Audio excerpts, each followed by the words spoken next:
Olá, meus irmãos.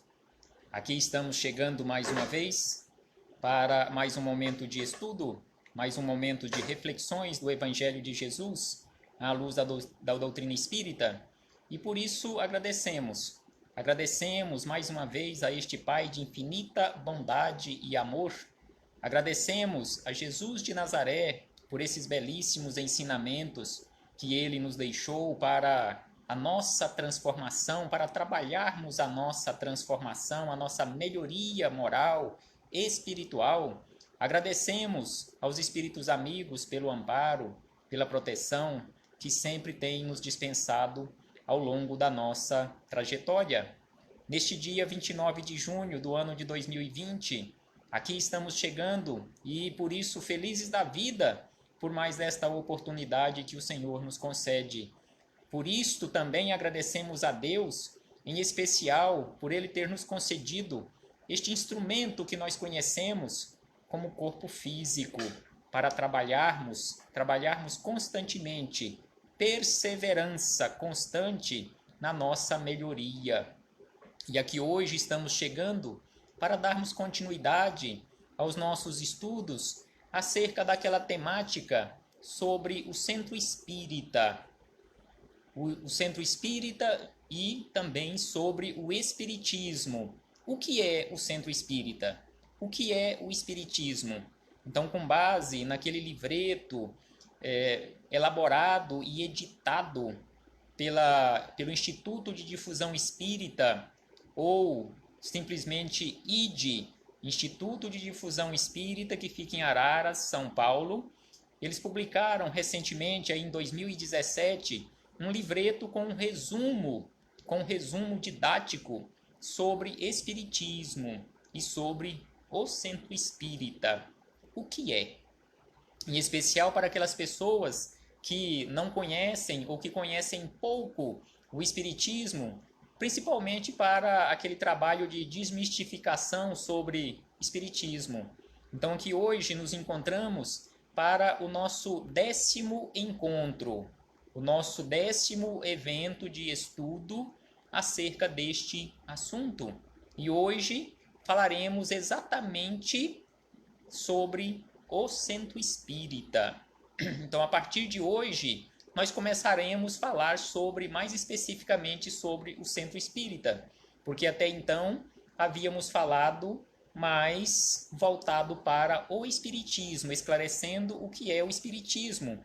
Só para lembrarmos, nós já falamos. No primeiro encontro, nós falamos sobre o surgimento do espiritismo e suas bases. Nós também falamos no segundo encontro sobre a base do espiritismo, aquela crença em Deus, e falamos também sobre o espírito e a alma. Como nós sabemos, aqueles fundamentos basilares da doutrina espírita, na existência de Deus, em Jesus, naquela condição de guia e modelo para a humanidade. Também um outro fundamento do espiritismo, a imortalidade da alma. Um outro fundamento, comunicabilidade dos espíritos, lei de causa e efeito, criação, encarnação e reencarnação dos espíritos. Também nós temos como fundamento da doutrina espírita o corpo do espírito, ou seja, o perispírito. Também temos um outro fundamento, além de muitos outros, a habitabilidade dos mundos. E Jesus nos falou sobre isto quando ele nos disse: há muitas moradas na casa do meu Pai. Também falamos nos nossos encontros anteriores sobre anjo protetor e princípios cristãos. Falamos também sobre a santidade dos apóstolos, porque tinha um questionamento onde foi perguntado se os apóstolos de Jesus, aqueles primeiros discípulos de Jesus, eles eram santos. E como vimos na resposta, eles eram pessoas comuns da sociedade. Comum naquele sentido de obrigações para com a sociedade. Muitos deles eram casados, tinham as suas obrigações familiares, tinham as suas obrigações para com o trabalho. Alguns deles eram pescadores, tinha cobradores de impostos e muitas outras atividades eles também executavam. Então não eram pessoas santas, eram pessoas com compromisso, com disposição em realizar neles, em primeiro lugar, a transformação. Também falamos sobre espiritismo em relação àquela questão de uso de velas, de imagens, de oferendas, de sacrifícios. Nada disso existe dentro do espiritismo. Também já falamos sobre reencarnação, já falamos sobre as influências dos espíritos na nossa vida, falamos também sobre livre-arbítrio e as dores, os sofrimentos na nossa vida, vibrações e sintonias. Também falamos sobre a prece, como funciona a prece na nossa vida. E por último, no encontro de número 9, nós havíamos falado sobre perda de entes queridos e o retorno nosso para a nossa verdadeira morada, ou seja, o retorno para a pátria espiritual. De que forma retornaremos para o mundo espiritual? Quando retornaremos e para onde iremos? Será que estamos verdadeiramente construindo aquele ambiente propício, aquele ambiente que nós falamos, que desejamos ter quando retornarmos para casa? Ou seja, será que estamos construindo aquele céu que dizemos almejar um dia habitar no mundo espiritual? Porque é exatamente este lugar que estivermos construindo de acordo com as nossas escolhas na atualidade, exatamente para este lugar que iremos. Porque como nós já estudamos sobre as vibrações, sobre a sintonia, exatamente as construções que estamos fazendo de acordo com essas vibrações, com estas sintonias. Então aqui hoje nos encontramos para estudarmos sobre o centro espírita. Então o questionamento que temos aqui, em primeiro momento, o que é um centro espírita? O que é um centro espírita? Então aqui a resposta começa a nos vir da seguinte maneira, que o centro espírita é uma casa de oração e auxílio com Jesus, cuja finalidade é o estudo e a prática do espiritismo. Então aqui o centro espírita é uma casa de auxílio, é também aquele posto de socorro, uma casa de oração e que tem como finalidade nos auxiliar aí na nossa jornada, nos ofertando esse campo vastíssimo de trabalho como oportunidade para a nossa transformação. Então nós sabemos que precisamos realizar em nós este processo de transformação. E em se falando em centro espírita, é preciso também lembrarmos em relação à figura do espírita. O que é ser espírita? E os espíritos amigos nos lembram que ser espírita é aquela pessoa que deve procurar constantemente fazer a diferença na condição de um cristão, na condição de um ser humano, sem ao mesmo tempo sem se sentir diferente. Porque não podemos de forma alguma nos comportarmos naquelas situações e nos locais onde estivermos. Ah, não, eu sou espírita, eu tenho que ser diferente, eu não posso me misturar com estas pessoas, eu não posso ir naquele lugar porque eu sou espírita, eu não posso visitar local tal ou tal porque eu sou espírita. Não, de forma alguma. Nós temos que visitar todos os lugares, desde que estejamos preparados para isto, desde que também estejamos naquela condição de convidados para irmos naquele ambiente. Não podemos ir lá na condição de intrusos, mas se formos convidados para irmos a um templo evangélico, por exemplo, por que não ir a um templo evangélico se você foi convidado, você tem um amigo ou uma amiga que lá participa, e se te convidar para ir visitar, ah não, eu não posso ir porque eu sou espírita.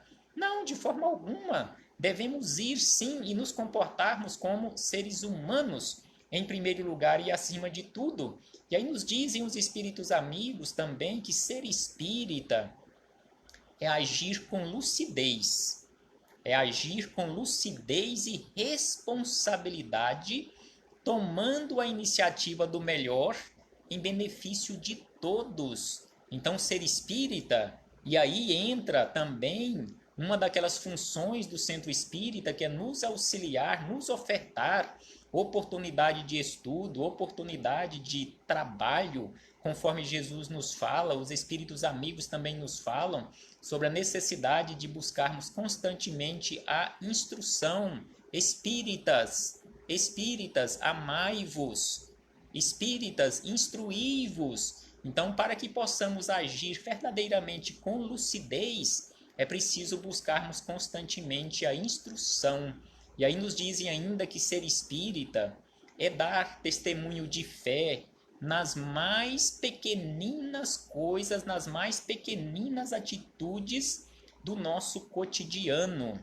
Ser espírita também é vivenciar. Aí é que entra aquele complicador, aquela parte que é mais difícil. Não é simplesmente estudar. Não é simplesmente estudar o Evangelho de Jesus à luz da doutrina espírita.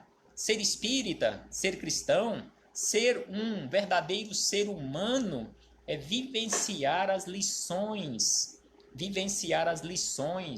do Evangelho de Jesus à luz da doutrina espírita, sem contudo ser moralista.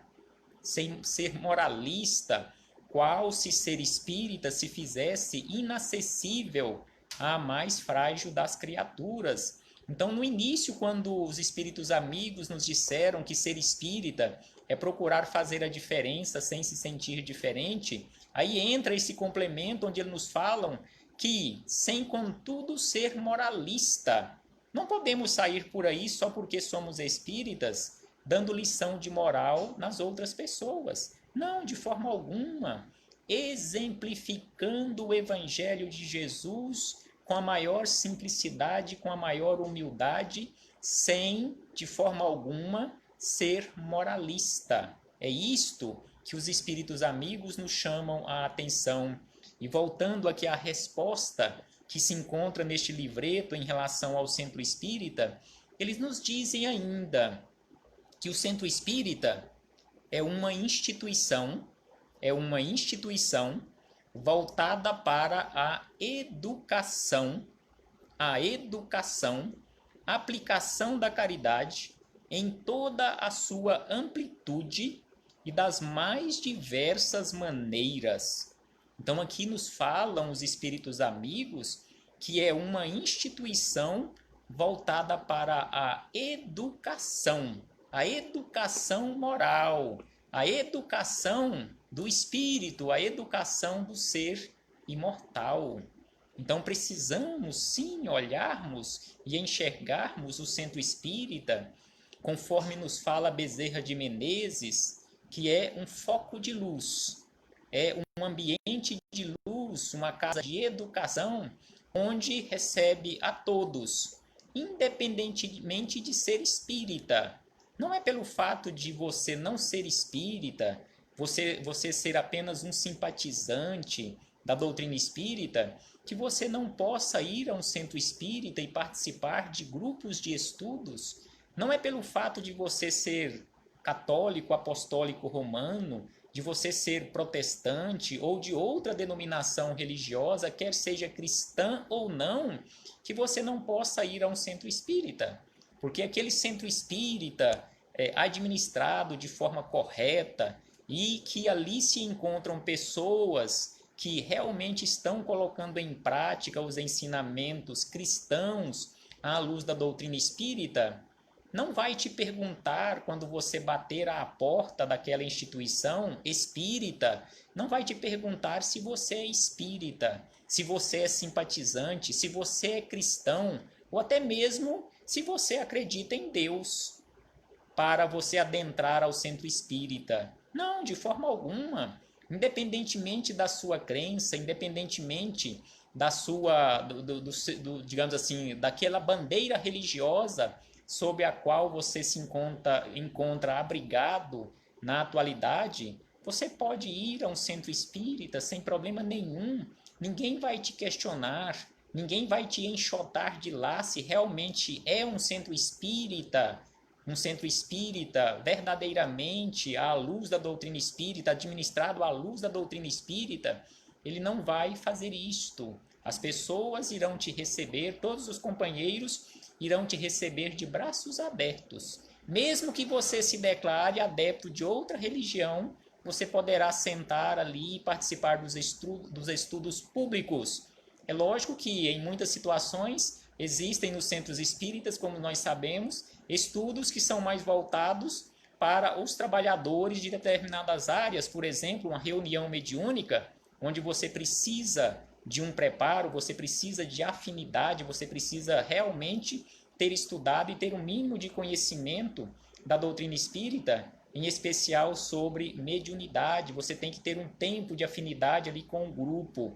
Não estou dizendo que você poderá participar de todas as atividades do centro espírita, independentemente da religião, independentemente do seu conhecimento. Não é isto que estamos falando. Estamos falando daquelas atividades abertas ao público de uma forma geral, por exemplo, uma reunião pública, um trabalho caritativo de uma sopa, um auxílio qualquer, também às pessoas mais necessitadas. Já que está falando aqui sobre a educação, e nos falam ainda que proporcionando o desenvolvimento moral, a fraternidade e a divulgação da doutrina dos espíritos. Então, o centro espírita tem estas finalidades de educação, proporcionar oportunidade de trabalho, de crescimento moral e espiritual, trabalho de fraternidade, trabalho de divulgação da doutrina dos espíritos. E quantas outras atividades, outras funções nós encontramos em um centro espírita? E aí, buscando em anotações complementares dos espíritos amigos, eles nos dizem da seguinte maneira ainda, que o centro espírita, os centros espíritas e demais entidades espíritas são escolas de formação espiritual e moral. Bezerra de Menezes também nos fala que centro espírita é oficina de luz. Oficina de luz, da mesma forma que Bezerra de Menezes classifica a Terra como sendo uma grande oficina. Então, oficina, que nós conhecemos aqui na Terra, via de regra, é aquele local para onde nós encaminhamos algum objeto nosso que está com algum defeito. Por exemplo, uma oficina mecânica de veículo automotor. Se o nosso veículo está precisando de alguma assistência, de algum reparo, nós encaminhamos para a oficina. Então, Bezerra de Menezes nos fala que todos nós que estamos aqui na Terra, estamos aqui nesta imensa oficina para sermos consertados. Mas, com a diferença das oficinas comuns aqui da Terra, que o mecânico que, via de regra, realizará este conserto em nós, somos nós mesmos. Nós temos aqueles companheiros que nos assistem, que nos auxiliam constantemente, sem sombra de dúvida que temos, mas o reparo principal ele tem que ser feito por nós mesmos, não serão feitos por terceiros. Estes terceiros que já têm capacidade o suficiente para nos auxiliar, eles nos auxiliarão nos mostrando o caminho, assim como o Mestre Maior já fez e continua fazendo, Jesus de Nazaré, nos mostrando o caminho ou os caminhos a serem seguidos. E outros companheiros continuam aí a nos relembrar este caminho. Mas sou eu, é você, é cada um de nós que temos que nos esforçarmos constantemente para trilharmos este caminho. Apertar um parafuso ali, simbolicamente falando, apertar um outro acolá e irmos caminhando, conforme um companheiro lá de Trindade costuma falar constantemente, nós temos que perseverar, perseverança constante, para realizarmos em nós este processo de transformação tão urgente e necessário para a nossa vida. E os espíritos amigos ainda nos falam sobre o centro espírita da seguinte maneira, que o centro espírita deve ser núcleo de estudo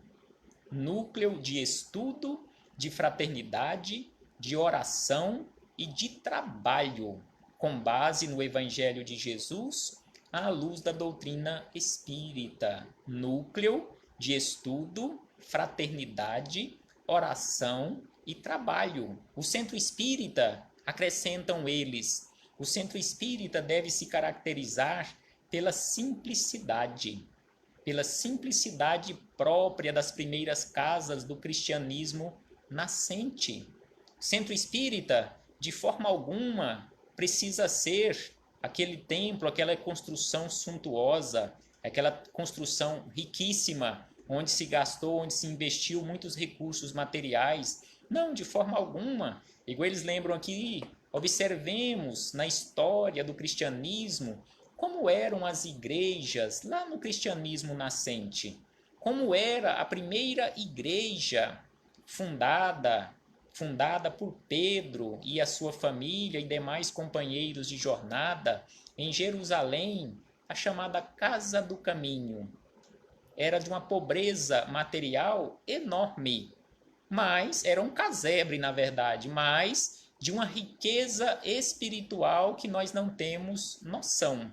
A noção que nós temos é pelos registros que nós encontramos hoje dos espíritos amigos, em especial Emmanuel, quando ele traz para nós belíssimos relatos, em especial lá em Paulo Estevão, quando ele conta com detalhes como eram a vida daqueles companheiros em Jerusalém, o trabalho de Pedro e todos os demais que estavam com ele, lá Tiago, trabalhando, e outros companheiros, igual Paulo, passou por lá várias vezes, trabalhando constantemente. As outras igrejas que foram fundadas depois por Paulo, nas suas andanças, eram núcleos em agrupamentos familiares, aquelas famílias que se dispunham em trabalhar ali a semeadura do cristianismo nascente.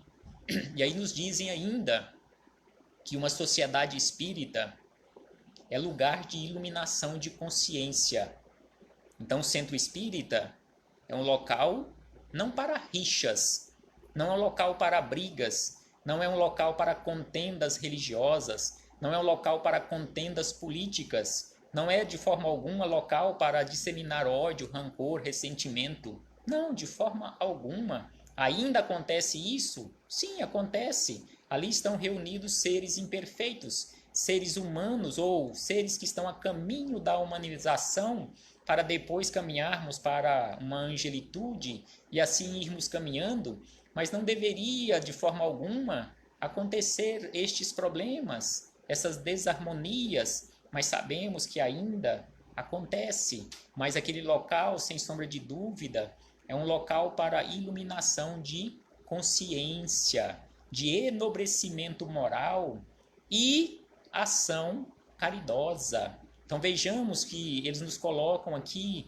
que é local de educação, de fraternidade, de formação espiritual, de iluminação de consciência, de enobrecimento moral e, por último, ação caridosa. Não que devamos esperar realizar em nós todo esse processo de transformação para depois falar, não, agora estou pronto para realizar ação no campo da caridade. Não, de forma alguma. Temos que ir realizando este trabalho caridoso, não para os outros, mas para nós, porque o primeiro beneficiado, quando nós realizamos uma ação caritativa, o primeiro beneficiado sou eu mesmo, não o outro. Nós podemos até auxiliar o outro, mas o primeiro e maior auxiliado sou eu mesmo. Então temos que ir fazendo este trabalho conjuntamente. Nossa iluminação espiritual, a nossa iluminação de consciência, estudando para o nosso crescimento e enobrecimento moral e, ao mesmo tempo, caminhando junto com outros companheiros na ação caritativa, na ação caridosa, verdadeira. E aí nos dizem ainda que o centro espírita é um templo de ação, é um templo de ação constante, é um templo, no caso, o templo espírita, conforme eles nos trazem aqui também, que o templo espírita não é simplesmente uma construção de natureza material. É um campo de ação constante, não é simplesmente uma construção material, é um ponto do planeta onde a fé raciocinada estuda as leis universais. Fé raciocinada. Não é aquela fé cega, é o que nos traz a doutrina espírita também. Não, de forma alguma, não devemos acreditar simplesmente porque ouvimos o outro falar.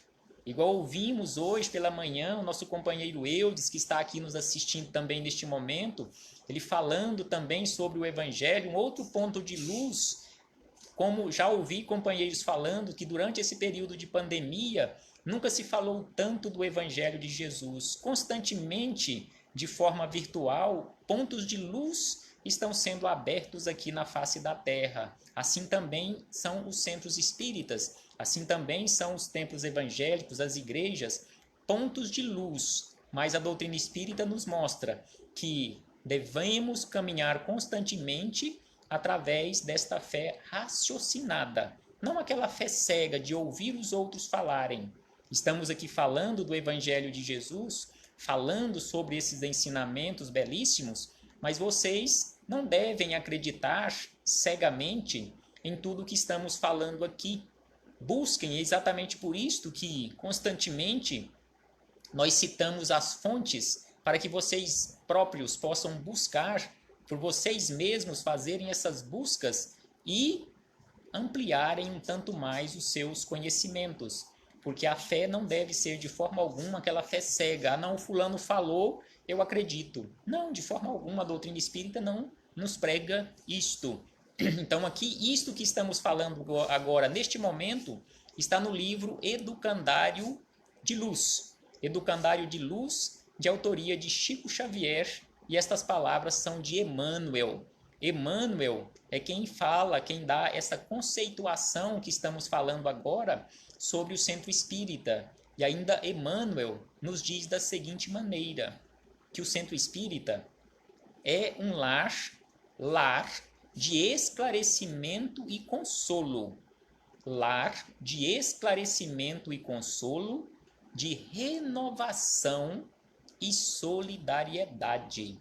Então vejamos que quando nós falamos em um centro espírita como sendo a família tal, como sendo o lar tal, não estamos falando besteiras. Conforme Emmanuel nos fala que o centro espírita deve funcionar e tem esta função de um verdadeiro lar, de acolhimento de espíritos necessitados, de espíritos doentes, assim como nós, e ao mesmo tempo para nos consolar, nos trazer a renovação, nos ofertar todos os ambientes e oportunidades para a nossa renovação e ao mesmo tempo oportunidades para a prática da solidariedade, da verdadeira solidariedade que tanto estamos necessitando neste momento pelo qual nós estamos passando há meses aqui no planeta Terra, todos nós inseridos nesta imensa tempestade que estamos conhecendo com o nome de pandemia causada pelo novo coronavírus. Solidariedade. E por último, Emmanuel nos diz que ou seja, no centro espírita deve funcionar o equilíbrio para cada coração, que ele compõe a estrutura moral e se assemelha à peça viva de amor na sustentação da obra em si. Então ele nos fala de equilíbrio do nosso coração, aquele ambiente para buscarmos e adquirirmos aquela estrutura moral necessária e suficiente para a nossa caminhada de uma forma mais firme, para alcançarmos um dia aquela condição de transformação que tanto necessitamos. E para encerrarmos as nossas reflexões deste momento, deixamos um outro questionamento que encontramos aqui neste livreto, o questionamento de número 29, onde nos trazem da seguinte maneira: se eu for a um centro espírita, os espíritos vêm conversar comigo? Dizer o que devo ou não fazer? É para isto, depois de tudo que falamos sobre o centro espírita, é para isto que um centro espírita está aqui na face da Terra? para você ir lá fazer uma consulta e os espíritos dizerem a você o que você deve ou não fazer? Com certeza não é esta a função, não é esta a finalidade de um centro espírita sério, um centro espírita que conduza as suas atividades à luz e basilado com a doutrina espírita, a doutrina dos espíritos. Então eles nos respondem que os espíritos conversam conosco de várias maneiras, através de uma pessoa que solicita ajuda, de um desconhecido que sorri, de um amigo no cotidiano ou através das páginas de um livro. Você não precisa ir a um centro espírita para conversar com os espíritos amigos, com aqueles que estão à nossa volta. É só observarmos, porque todas as vezes que conversamos com alguém, nós estamos conversando com um espírito, mas conforme havíamos dito, e boa parte das pessoas ainda imaginam que ir a um centro espírita é simplesmente ir para conversar com os espíritos, aqueles desencarnados, aqueles que se encontram do outro lado da vida. E aí eles complementam dizendo, eles nunca dizem o que devemos ou não fazer, mas nos oferecem subsídios, ou seja, auxílio, esclarecimento para aprendermos a amar e escolher os melhores caminhos, os melhores caminhos para a nossa vida. Então, possamos observar constantemente esses ensinamentos, que possamos constantemente fazer essas melhores escolhas para a nossa vida. Não são os espíritos quem irão nos dizer qual o caminho que devamos seguir. A escolha é nossa. Eles nos auxiliam no esclarecimento, mas a escolha sou eu quem devo fazer. Não podemos colocar na conta dos outros as nossas escolhas, em especial escolhas equivocadas. Que possamos refletir sobre isto, meus irmãos. Que possamos refletir e fazer sempre as melhores escolhas. Paz aos nossos corações e até uma próxima oportunidade, se assim o Pai nos permitir. Até breve, meus irmãos. Paz aos nossos corações.